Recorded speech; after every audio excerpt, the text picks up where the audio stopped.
So, dear Anita, thank you for joining. And this connection happened online. I was very moved by Anita's video. I don't know how I stumbled. I think it was on LinkedIn, one of your videos.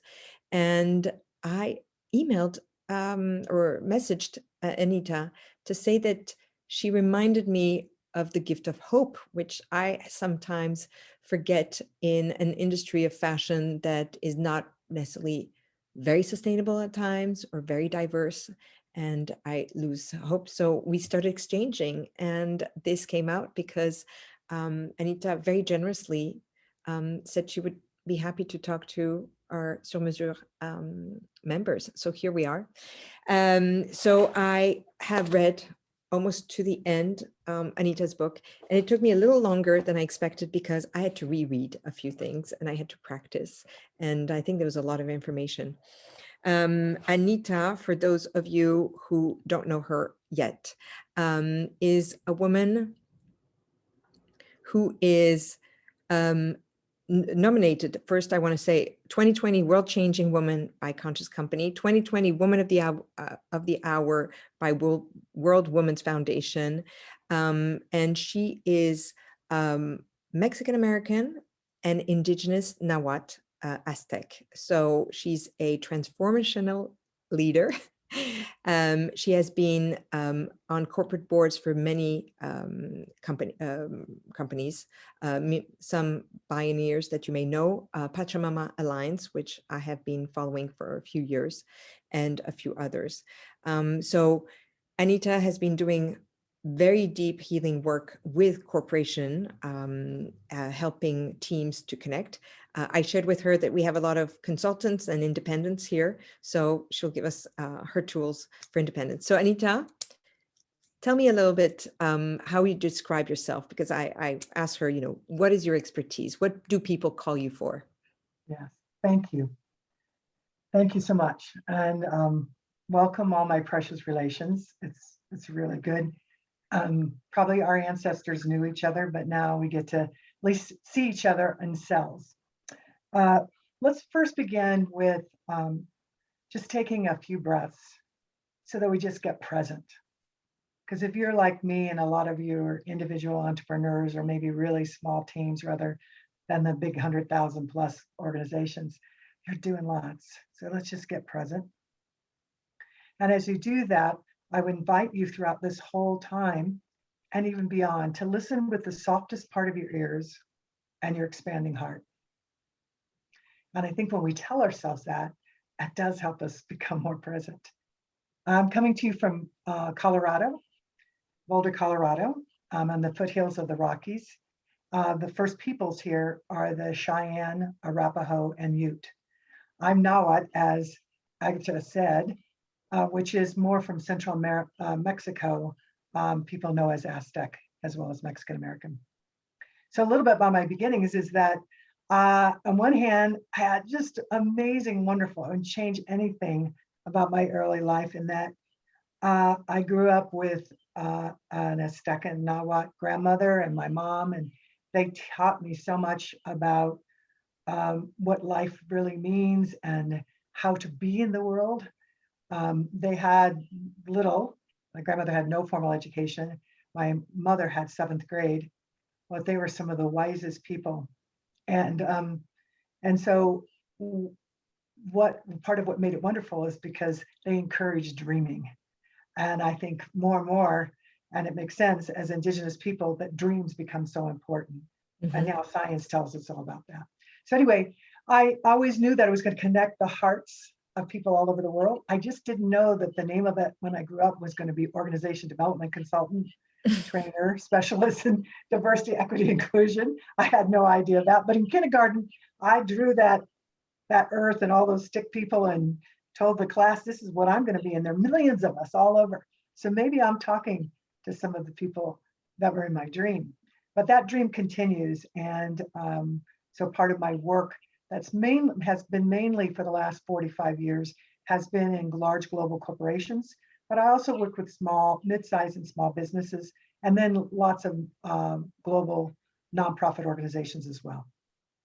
Yeah, Yeah. that So just tells you a little focus. bit. Number four of six kids, I will say that as well. Yes, number 4 of 6 kid. So I was taking so many notes and about your book because there's these 4 gifts, and I want to dive into each one of them. But what was very interesting in your book is that it's part storytelling, it's part reflection, it's part exercise. And as I was sharing with Anita before we went live, I was reading her book and I felt it. I felt her book really in my bones. I heard new things that I had never thought of, and I've read a lot of books on wisdom and whatnot. So it was really interesting, that deeper layer.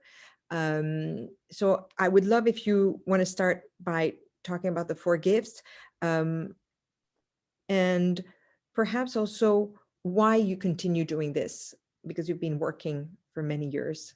You've been Mhm. doing deep healing for yourself and for others. So what keeps you going? Yeah. Well, part of it is that dream I talked about. I truly believe we all have visions of our purpose as we go through life. Some of them are short term, some are for a lifetime. This happens to be one that I know is a lifetime one. At least that's my sense of it. And also, I know that why I do this is because I know that because of my experiences, because of my ancestors, past, present, and even to come, that I am to inspire and help people discover and discover and trust their gifts so that they can be a life-giving connection to everyone. And when I say everyone, I mean two-leggeds, that's human beings.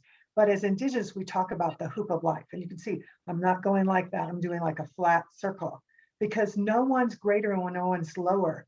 It's that we're all intimately interconnected.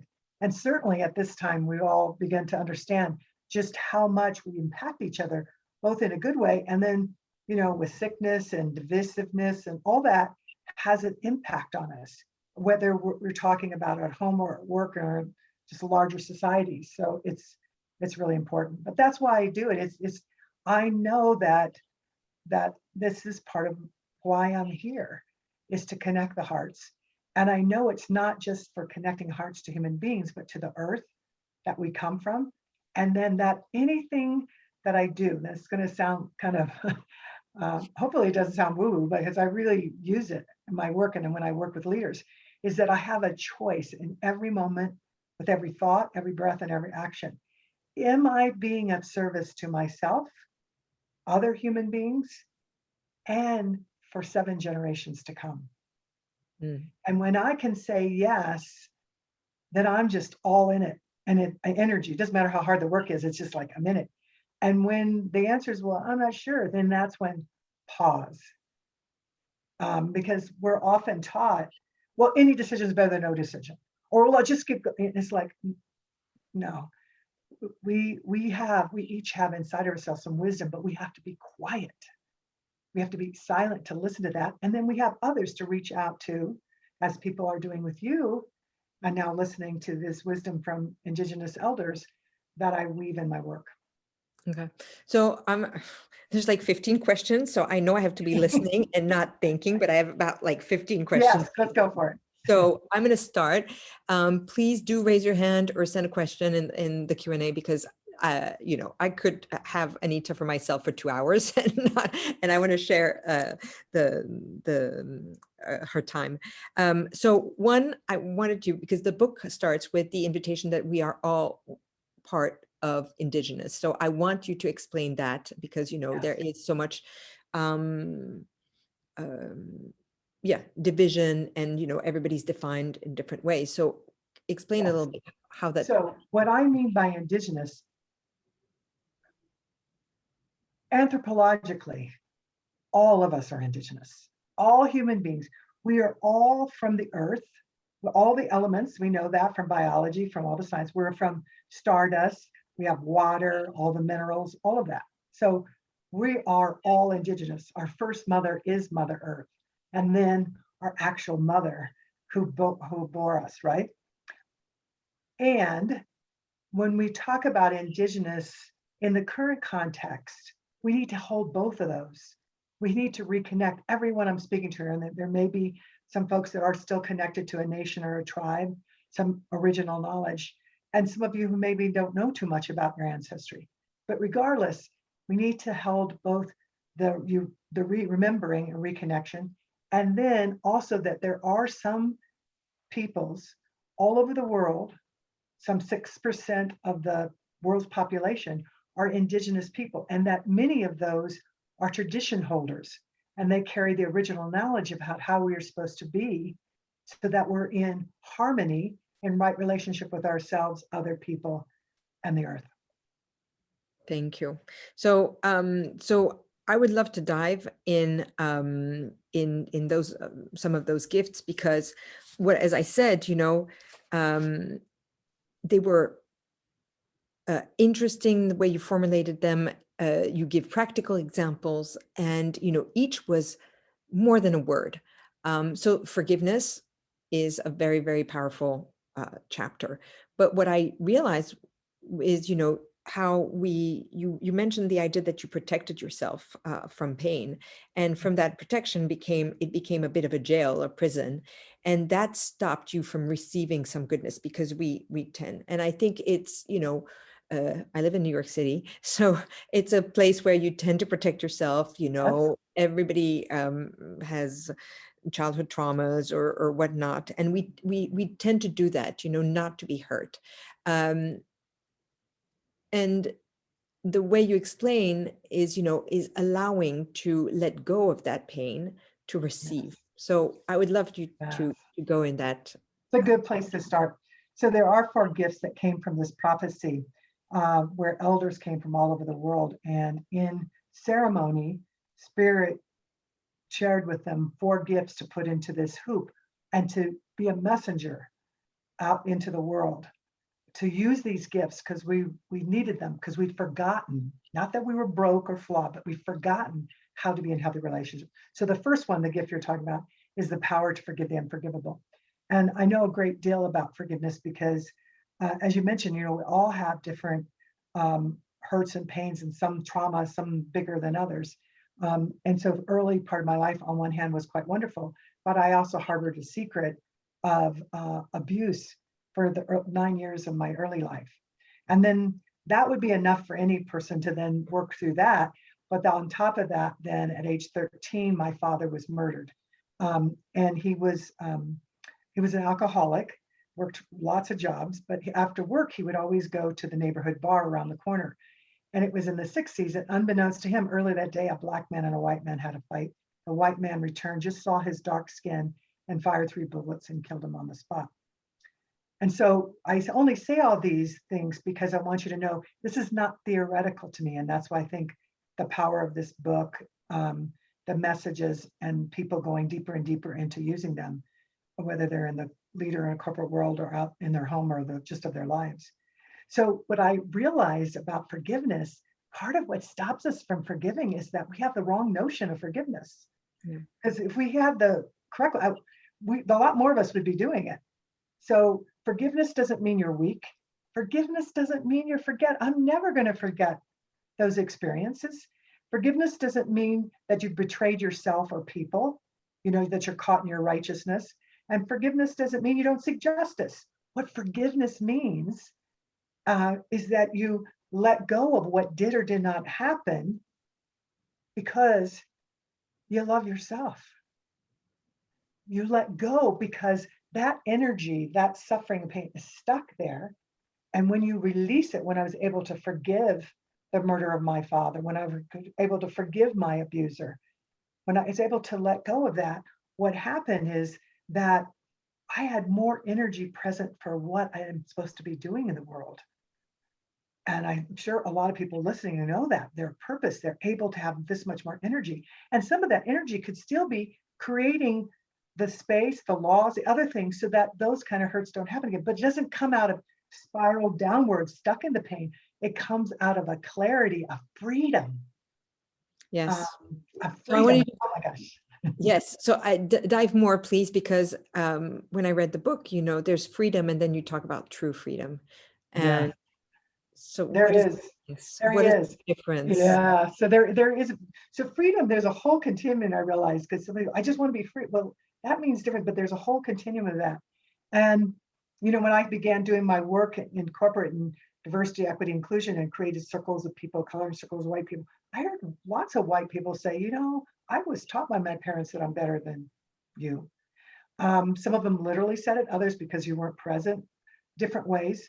But the reality is they were they love their parents, but they were also living different and expanding their life, their businesses, and being more inclusive and realizing that we're one human family with lots of diversity and lots of similarities. And so I realized that too, because where I thought I had become free and that freedom affects your work you do, over time in the corporate world, it helped heal my personal life.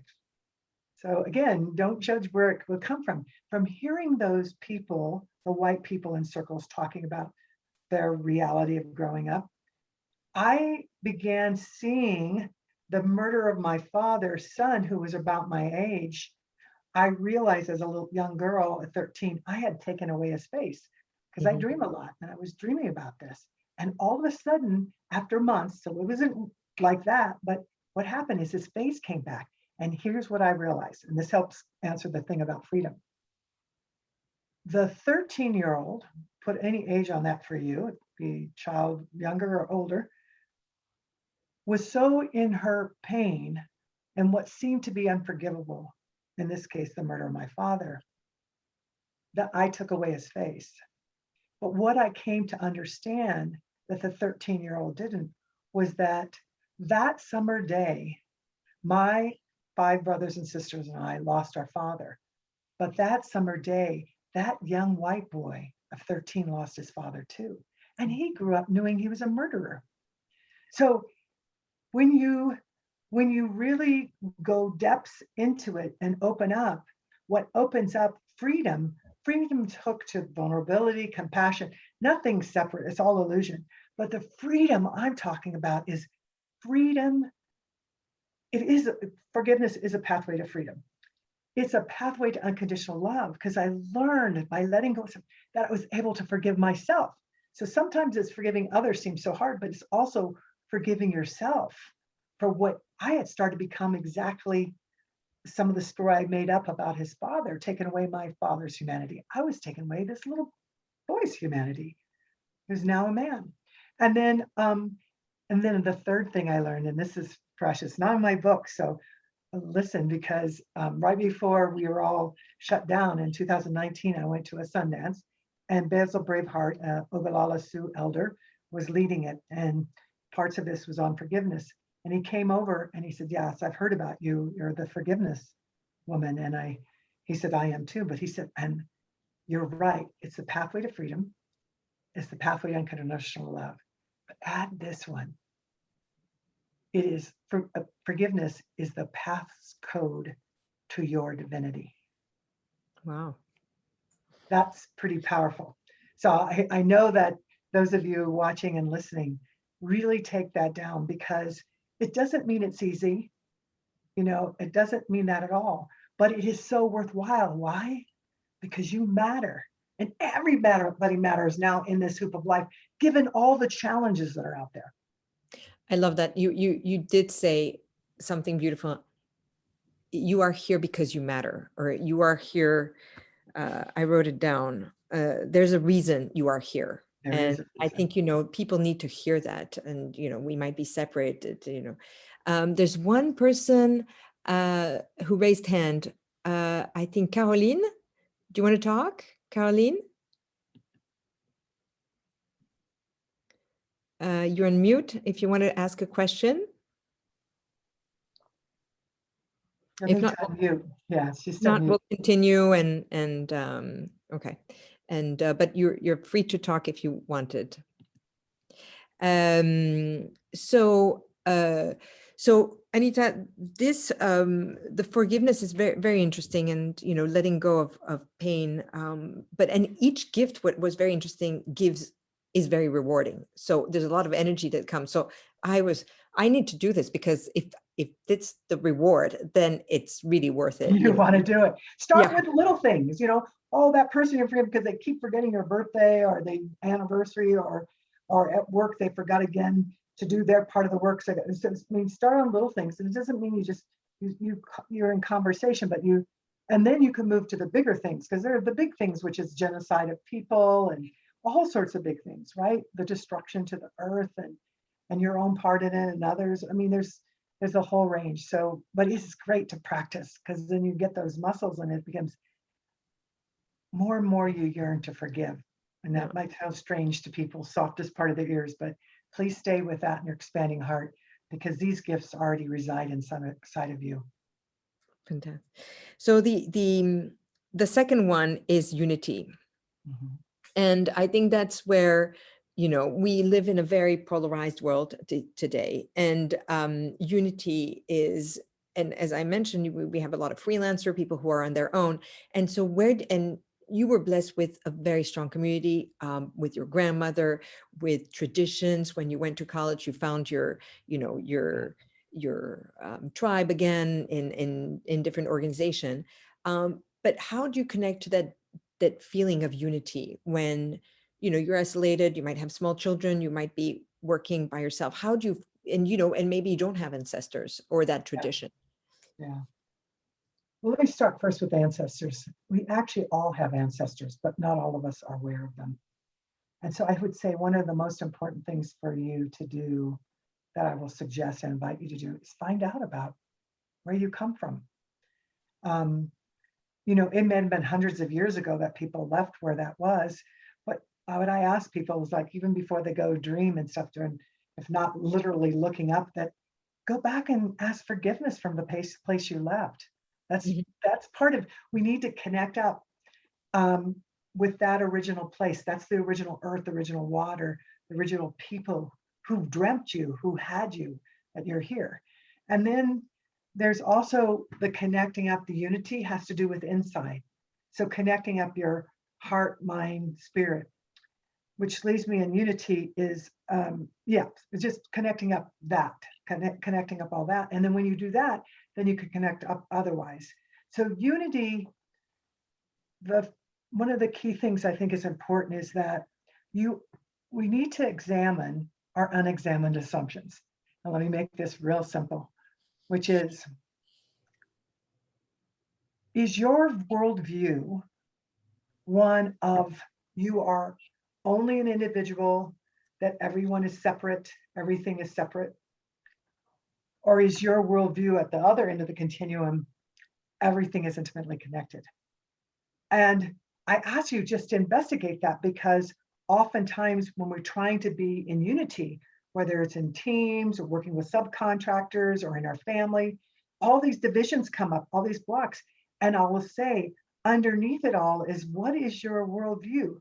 So my worldview is that we're all one hoop of life. That isn't, and everything is sacred. Okay.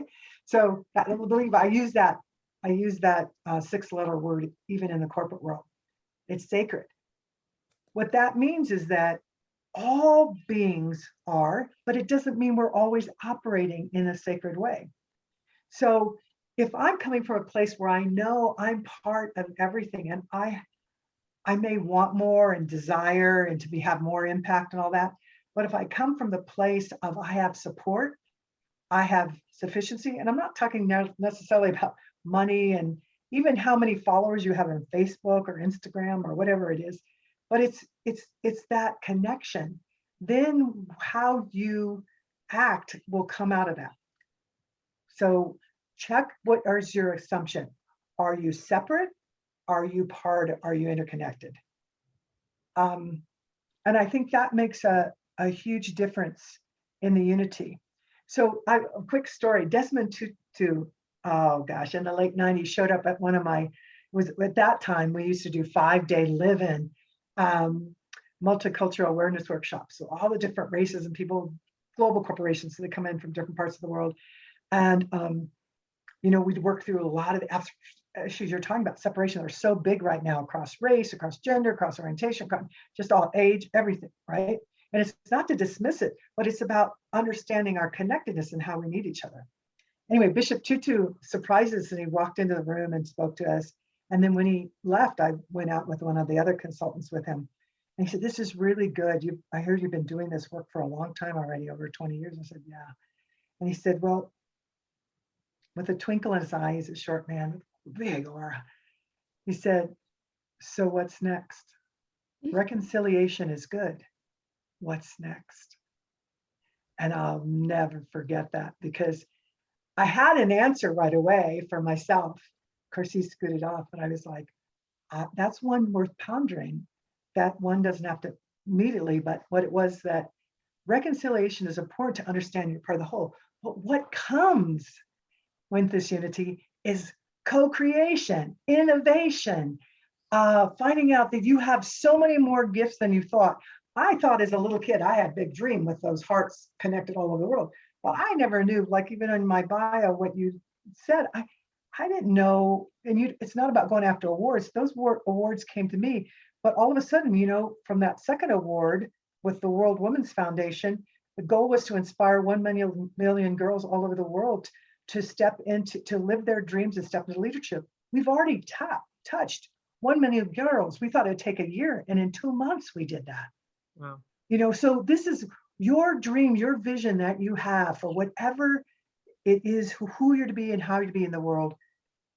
It's probably even bigger, because unity will get even bigger when we use some of these other gifts, because we'll have the energy and the clarity. So Anita, we have a question, and I'm going to read it because I don't want to wait until the other gets. She says, yes. So it's Rasha Lamar. Hello, Rasha. I love the idyllic perspective and your energy. I want to understand how you approach a situation where the person is negating or difficult. What is your process in handling very difficult people? Yes. Well, part of it, every behavior expressed is a need. No, every behavior is a need being expressed. So just take that in first, because that's what I'm like. Every behavior is a need being expressed. So even though that behavior is one that's like, claws on a chalkboard, when I realize this is a need being expressed, then I will define the boundaries. Like, I have this much time and I'm here to listen. And I say back. So some real reflective listening. Making sure that I not only say their words, but what I'm sensing their feelings are. But also to understand that and that doesn't mean even when you do that you're going to get to some place of non-negativity agreement. There are some people that are more negative and some that are more positive, and all those. However, the other thing to go, so that's the first step. Every behavior is a need being expressed. And do I have the ability to create some space for that need, to acknowledge that need? Not to say I agree with it, but I acknowledge that. And then I also understand that some things I may not be able to do on my own, so I ask for help. So sometimes when you're dealing with negativity and things like that too, you may need other people to be present, not to be on your side and now opposing teams of each other, but to be a neutral witness, to hold the space for the two of you to work that out. And then you have to always be part of what I'm hearing is a conflict kind of situation, is that in every conflict situation, you have a couple of choices. You can decide to just accept the behavior, which sounds like on this question is not acceptable. I mean, really accept it. I don't mean make it up in your mind that you do, but all the time you're just getting more irritated. 2, change the situation. It may be working with somebody different. It may be having somebody, maybe leaving a situation altogether. Or 3rd, if the first 2 are not yeses, then confront. And in confronting, you have to listen, empathically listen, and then be able to express to people that when you do this, I feel this, and the impact is that. Thinking, feeling, impact. I use that.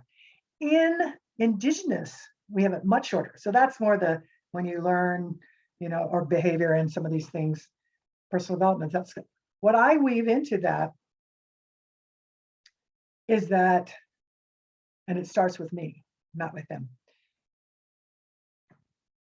Every moment we have a choice to be good medicine or bad medicine. Good medicine is anyone or anything that puts into alignment the spiritual, mental, emotional, physical. Bad medicine is anything that takes that out of alignment.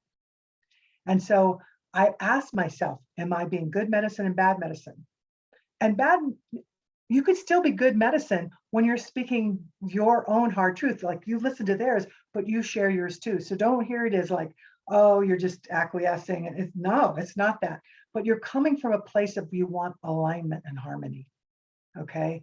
And so your question is a big one. And I know I can't get into the specifics of what you had, but those are some of the tools that I use as I do that. And I know it sounds like just ultra, but it's real. I have one other example to give because this is a really powerful one. I'm really delighted. I think my ancestors and my elders are delighted too. So I was a part of a group, and they're quite known group. And we were doing a small mastermind for 6 of us. And we also share a project. I'm sure you got this project. You only get, 5 minutes shared project, then 2 minutes each person says what they think about it, gives you some ideas, no talking. I did that. I shared about an Indigenous project I had of amplifying the voices of 15 elders all over the world with this PR firm, just all these great things that would happen. So they'd be in business, they'd be in New York Times, everything. And the first person to speak was this man. And he looked at me and he said, I wouldn't give you a penny. We all know Indigenous people are drunk, alcoholics, steal, destroy that. I mean, just went into every negative stereotype you could think about. So when you talk about negative behavior, negativity, that's what came up for me. And my response was, first of all, it did hurt. I went, oh, that I didn't expect it here. I thought this was not a place I had to look for that, Okay. So anyway, and then I said to him, I broke the rules and I said, you haven't said anything I haven't heard before. And I'm sure it comes from some experience you had. But my hope is that you will learn. And then I got cut off saying I broke the rules. So I had to be quiet. But what I want to say to you is I forgave that man. I called 2 other people before I talked to him. They had to be present. I told him what the impact of his behavior, the behavior, the feelings, and the impact. He shared that it was true. He talked about his own pain, and he meant to wipe me out. It's not so good. And I told him my 3 expectations that I would like of him: to truly be sorry and not do that again. The second, to learn about his own people and about Indigenous people, especially in Canada. And the third thing, I was blown away by this. I said, and given you do 1 and 2, I would like you to help me raise the $125,000 that I need for this $740,000 to help me raise money. And he agreed to do it all. So what I'm saying is, even as horrific some of these negativity, I think when we honor and really listen to them, and we get the resources we need there to create the safe space, we can shift it, but we always have 3 choices: to accept, to change the situation, or to confront, but confront in a way on bended knee rather than with a bat. Because when we use bats, that's what's going on in the world. People are using bats on each other. Thank you for letting me go on a little bit longer. Yeah. I just took to heart what she was asking about. Thank you, Anita. I think it's very, that's why I was so grateful for your book, because there is so much stories about, you and your family, and, some with your children, and also with, Tutu's there, Bishop Tutu's in there. So it's very lively and it's very practical. So it was really very interesting for me I could hear you in my book. And okay, so I want to jump, and Rasha says, wonderful answer, thank you. So the one on healing is a very important one, because it's every day. Yeah, but there's a huge part on listening, and an exercise of listening and not answering. And how, can you explain those circles where you get in, where everybody talks one after the other, Yeah, but there's yeah. no responding? No, no. No, not even an So acknowledgement, right? no, no, what you do is, so we use talking circle, indigenous is talking circle. A lot of traditions have used circles over time. These are millennia old. But when you get in these circles, what happens is that on some of the circles I use, I'll like put whatever this could be, women and men, it could be higher level in the organization, lower, it could be subcontractors, full time, whatever. And the inner circle does all the talking and the outer circle just listens. And then the outer circle becomes the inner circle and they talk and the other does all the listening. And you just allow what happens. But what happens is a lot of things get surfaced. And so people think, oh no, that would be horrible, it gets worse. No, actually people, because they're in the space of you cannot speak, you're just listening with the softest part of your ears and expanding heart, then they begin to have an understanding and a place to come together to have a conversation. Now, sometimes in those separate circles too, sometimes we do is the inner circle speaks and then they stay there and the outer circle just repeats different parts with not interpretation, just repeats, and then we change places. So this is very practical way of hearing each other, and powerful. In a company, I did that once with it was a really great story where it was a large global corporation in the U.S. and one of their operations in Puerto Rico. We were down there, and not only there did I have them use the circle, but then I had candles lit down each side, symbolizing that for us to do our work, I want them to be very consciously bringing the higher selves here. And I think that's, again, when you ask yourself, what is your worldview? All these kinds of saying, I don't want to just bring the me in this moment here. I want to bring the expanded me here and my higher self. And so what happened at this thing, it was so amazing. They all got very animated and started to come out all the issues this teams had with each other and stereotypes and all this stuff. And this one white man's leg is just shaking as he's sitting, and I just like looking at him because, you know, I have to mind the boundaries. But I was like, oh, it's your turn. You can say something, you can say, and, you know, and he's just shaking. And then all of a sudden he screams and everybody stops. He goes, stop, I can't take it anymore. That candle's about to get lit out, about to go out. And there was a silence for just a second, and then everybody cracked up. And then I brought it back and I asked them, I said, I saw you shaking there. Tell us more about what was going on. He said, you know, I don't know that I understand those candles. I mean, I definitely don't understand the statues and pennies that have been appearing as we're doing this work. But you know what? If that's going to help us become a better team, be able to be more effective in our relationship, to make more money to support our families, then by gosh, keep the damn candles lit. And see, that's to me was like, isn't that a great story? And I thought there was one of the times, like when Bishop Tutu came to, there's a few times in my career that I thought that person really should get my fee, not me, because he demonstrated, he experienced, and with his behavior showed what it is to treat somebody with dignity and to hold that vision always there, even as we're going through the rough stuff. It's really powerful. You know, I mean, that's why, I mean, maybe I should put that your book is a bit part thriller, because there is like this, you know, you have the stories with the teams and you don't know how it expands. And so it's really an interesting a combination. And I think that the listening is something, you know, I could definitely work on clearly. But and it's interesting because I do teach in my classes that the secret of listening is that if you don't speak back immediately, people feel obliged to tell you more, and eventually they'll tell you the whole story. You know, if you don't interrupt them, they will tell you the whole story, because people detest a white space and, you know, blank. So if you don't respond immediately, usually they will share more. They will try to make sure you understand. Yeah. You're absolutely right. And it's not manipulation. What it is saying, I'm here for you. And you give person the grace and space to say what they want. And the reality is, well, depending which model you use, it's anywhere from 60 to 90% of really what's being communicated is nonverbal. So are you staying present to them? Are you not?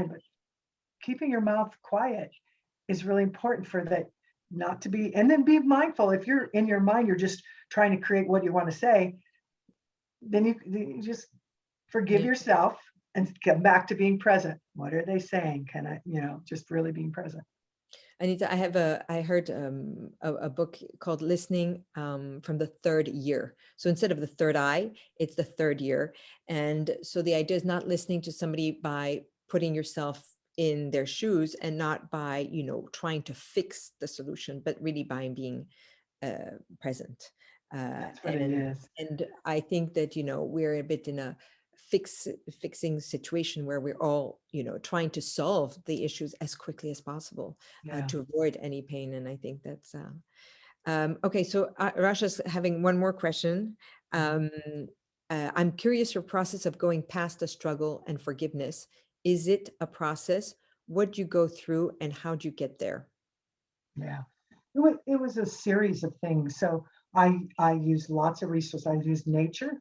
I'm one of these people who trusted nature before I trusted the wealth of two-legged human beings. So going off in nature, we are connected to that. And like just you step outside, air, seeing that tree, reconnecting. So that was one way. Then I've also saw therapists for a little while.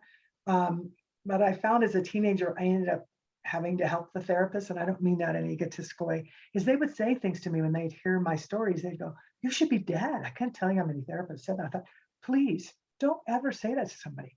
Instead, I remember at 16 saying that to one therapist who's really supposed to be real good. And I said, please instead say, "Wow, you have a reason to be here. Wow, wonder what is opening up for you, or you're really strong. Tell me more about that." Because that's just it, that we are meant to be help support each other in our evolution, right? Not devolution, de-evolution. So that's really important. So it was that, but it's also my corporate work. There was no separation. And at 21, I remember confronting my mom about the abuse part, not the murder part, but about the abuse part, because the abuser was in my family. And I had to confront her, like, where were you? This was happening. Where were you? And so it was really hard to confront a parent about what happened to you. And it dissolved so fast. That was quite immediate because growing up with her, I did see her life, which was a hard one, raising 6 kids on her own, and just working all the time. But when she said to me, "You're right, I wasn't there for you, and I am now," I can gasp, but it would be easier if you just tell me what you need. I'm here. And that did it. And that happens in the business world too. When we create the space, I've seen that, and it's held true because there's lots to forgive in the business world. Yeah. Lots of destructive, competitive, and then things people are angry for. They took away the beer party on Fridays. I mean, all different kinds of things. Doesn't matter. It's just the fact that it's stuck. We are meant for our emotions and our experiences to keep moving. They inform us, but they're not supposed to stay stuck. And so that's these processes that we learn as organizational consultants, trainers, as therapists, as personal development people. These are things that help people to be in flow, just like the river, Yeah. like we just keep moving. It's beautiful, beautiful, Anita. And it's a practice that it's true that, sometimes I'm impatient, among other things. Yeah, I'm like that too. Sometimes I'm like this.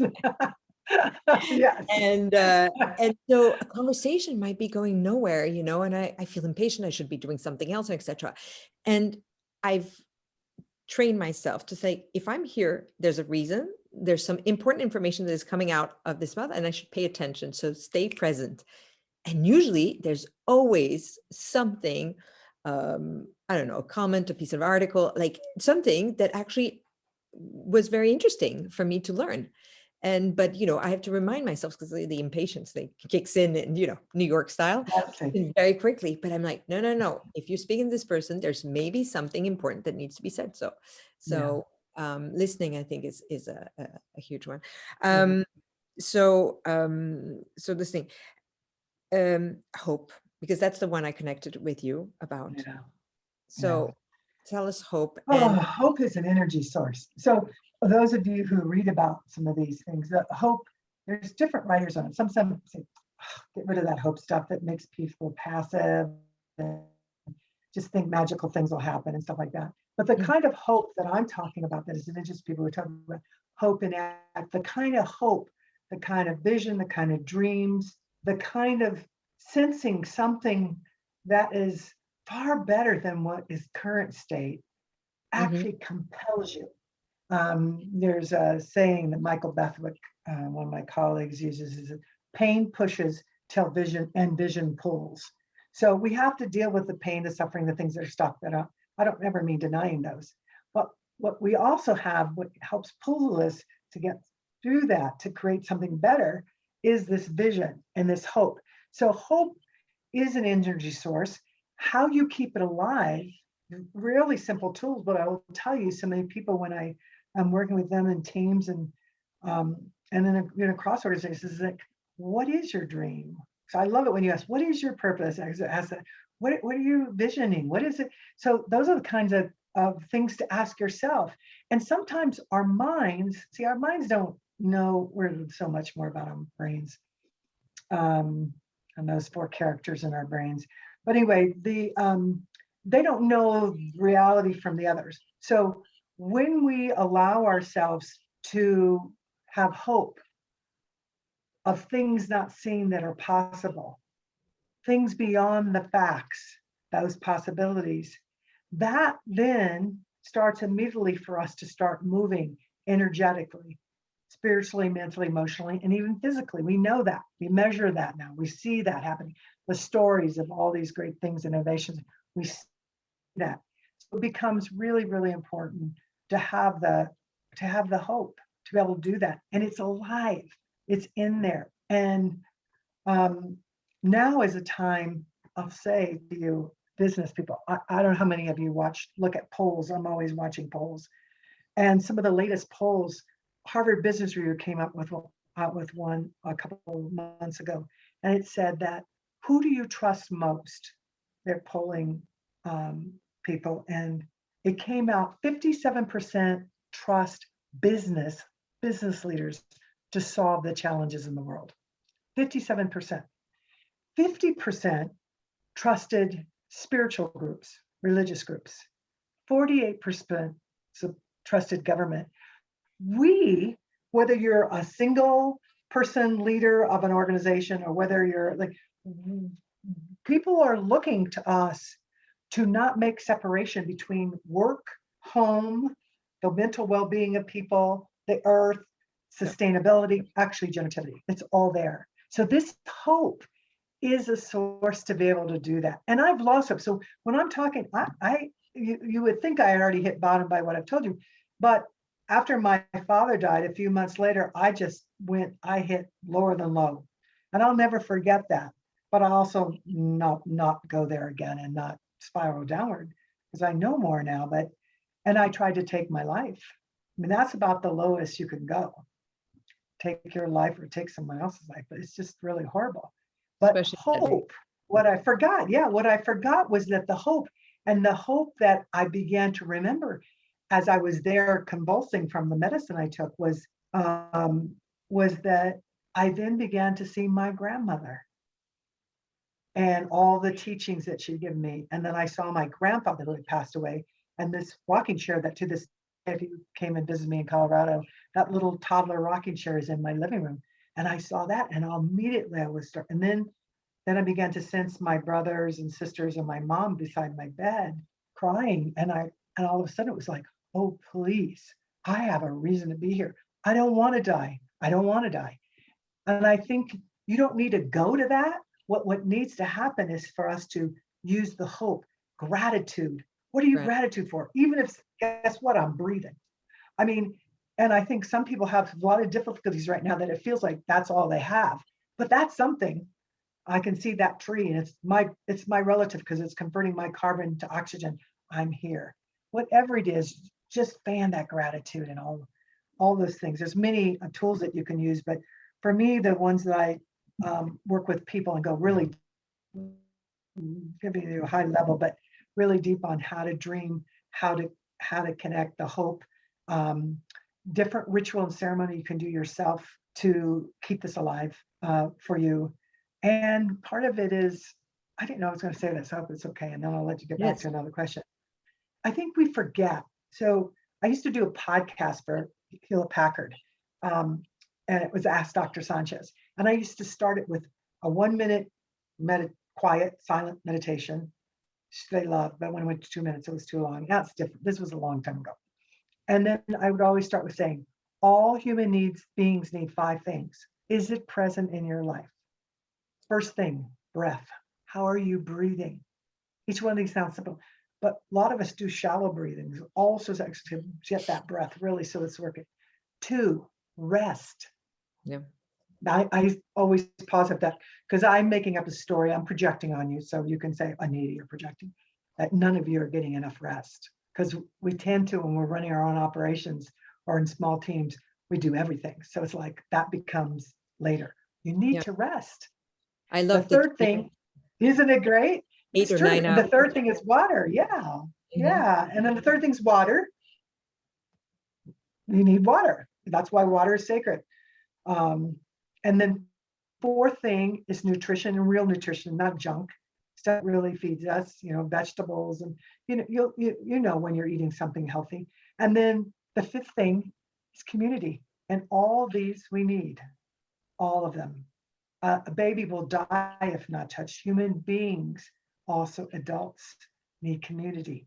So you create your community, whether it's here in this group, whether you have spiritual groups, whether it's at your business, whatever it is, but you create community. And some of us are extreme extroverts like me, so we have a lot of communities, and some have 1 or 2, but they're not deficient in any way. It's exactly appropriate for what serves them. And that's where it keeps coming back to. You need to, it's Lao Tzu said, he or she who knows others is learned and intelligent. He or she who knows oneself is wiser still. So we already have the wisdom. We just need to consciously and asking for support from nature, from wisdom keepers, from each other, so that we can be and do what we're meant to. Mhm.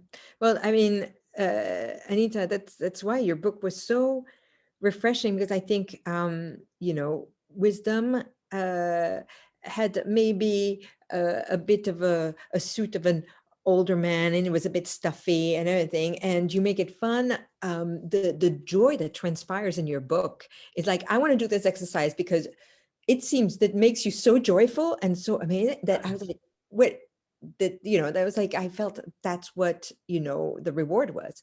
I want to quick ask question, because I realize that we're arriving at the end of the hour. And if there's any question, please go ahead. But you mentioned, I wanted to ask you, there's this culture today where, it's called cancel culture or woke culture, where you don't allow others to have another opinion if you are against it, or if you don't think it's tolerable. So how can you bring that, maybe that gift of forgiveness or of hope, or the healing of the listening? How do you allow that when somebody is really into that, not talking to you because? Yeah. Well, let me start first with not knowing all the context. I think I understand what your situation you're talking about. But if you're ever in a situation where there's actual harm to you, danger, not just made up in the head, the amygdala is on fire, but that really is, then don't engage. Go seek safety. There's places and spaces now where it truly is chaotic and people are not present to be able to handle the struggle. And so if you take 2 people who are both in that state, how the heck are you ever going to listen or to find reconciliation or just agreeing to disagree? It's not even that. Instead, it's just this. So, I mean, that's again where I say, put the car in park. You don't always have to be driving, move away. But otherwise, I think, again, it comes back to underlying, okay. Listening. Yeah, it's listening is part of it, but what a bigger package that listening goes under in that is that we're rewarded so much in the mainstream. Do. and just keep doing. And if you need changes, then do something else. And that is where do something else and do something else. And we do need to. We're in a call to action is happening at every level and every sector. And Indigenous people, though, we talk about ourselves as human beings, not human doings. And how we be, meaning awareness, consciousness of ourself, of the power of our hearts, of our minds, of our spirits, and our bodies, not only individually, collectively in the hoop of life. When we are working on how we be, and that means listening, because you can't even know what's going on with you if you're not listening to yourself, then all of that gets reflected in what you do. So when we see some of the doing happening, we're like, what? There's it's just a lot of doing. We don't just need doing, we need conscious being aware Awareness. of what it is you're doing. And that starts with the internal work. And that's not an excuse to not get into action. No, it's to fortify the action so that action becomes even more effective. And that's calling to us in our businesses and what, again, all different sizes in our nonprofit organizations and things, in our families. So, but listening is always important. Supportive relationships, again, it can be nature, two-legged, your four-legged friends. Really, one of my affirmations every morning is to love myself, to unconditionally love myself. And then the fourth thing is to get an action. So what the things I didn't share with you in healing, that I think is connected to what you were just asking.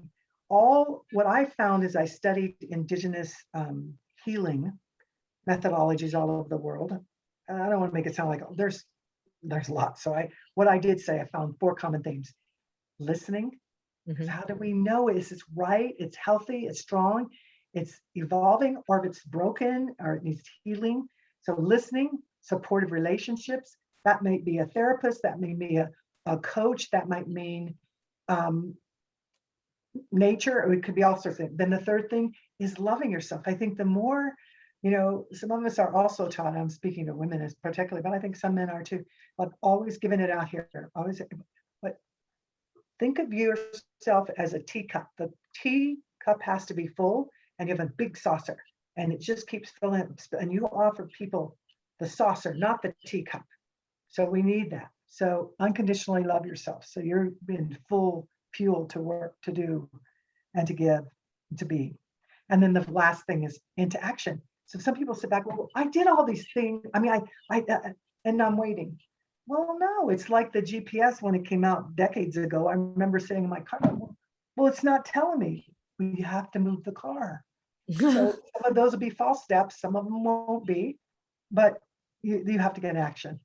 Yeah. So hopefully that helps. I think all of those things are really vital, and and people can learn more about this, and you'll have the link and things for that. Yes. For them. So, well, Anita, I wanted to thank you from the depth of my heart for being there and having this conversation. I want to encourage anybody to read your book, and I'll be sending a follow-up email with the link at the book. I know you have a course that you shared with me just earlier. What does your course teach? It teaches the 4 gifts, but it's like 30-some videos, it's exercises, rituals, getting really nitty-gritty into how to integrate these things into your life. And over the past 3 years when the book came out, people have been asking more and more, and please just put it online so I can do it at my time. Yeah. So yes, it's there, and you'll provide them that link too. So so if you go, you just go to foursacredgifts.com, and you'll provide the specific link, and they can learn a lot more about Fantastic. How to integrate these gifts in your life so that you can be a life-giving force in this hoop of life. It feels so relevant today. I cannot tell you. I think that, and you make it fun and amazing. I also want to think of your mother, because at some point in your book, she, you felt as a little girl how you had a lot of power. And I thought it was really nice that your mother could transmit that to you, that as a child, you had power to do things and change things. Yeah, lots of Indigenous societies are matrilineal. That doesn't mean that we don't have hardships and struggles and things like every group, But what it meant is that women were not underneath men.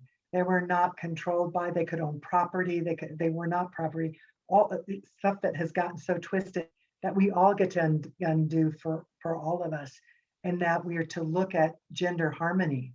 That's what I see, is to love all those things that are masculine and feminine within our own selves, and then obviously across to the other person. But thank you for bringing up my mom. I've been thinking about her a lot. I miss her. She's been gone to the spiritual world for 12 years. And but there are days that I wish she was physically present too. That phone call was my mom receiving a call. So mothers were like twinkling here and sending things. Yeah. Thank you Yeah. very much, Anita. I thank you. You were a wonderful surprise from LinkedIn. And so thank you for taking us in these deep conversation.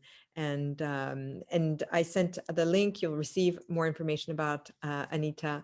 And I know you have also your podcast, Two-Legged Podcast. Yeah, two-legged experience. If you want to learn, eventually there'll be leaders all over the world of different walks, but I'm starting at the beginning with this indigenous elders from all over, from, South Africa to Kalahari to Hawaii to the Amazon, all over. And it's wonderful to hear their wisdom. It's really appropriate. As you said, a lot of this is because it's about who we are from the inside out, not just the outside in. The wisdom is really powerful to help inspire us. Thank you. And the next webinar we're having is actually a woman who really admires you a lot, Laura Hall, who does conscious capitalism. And so we're going to have that conversation. And yeah, so thank you. Thank you. And best to all of you. Thank you. Happy evening for everybody, and speak soon. Thank you, Anita. You're welcome.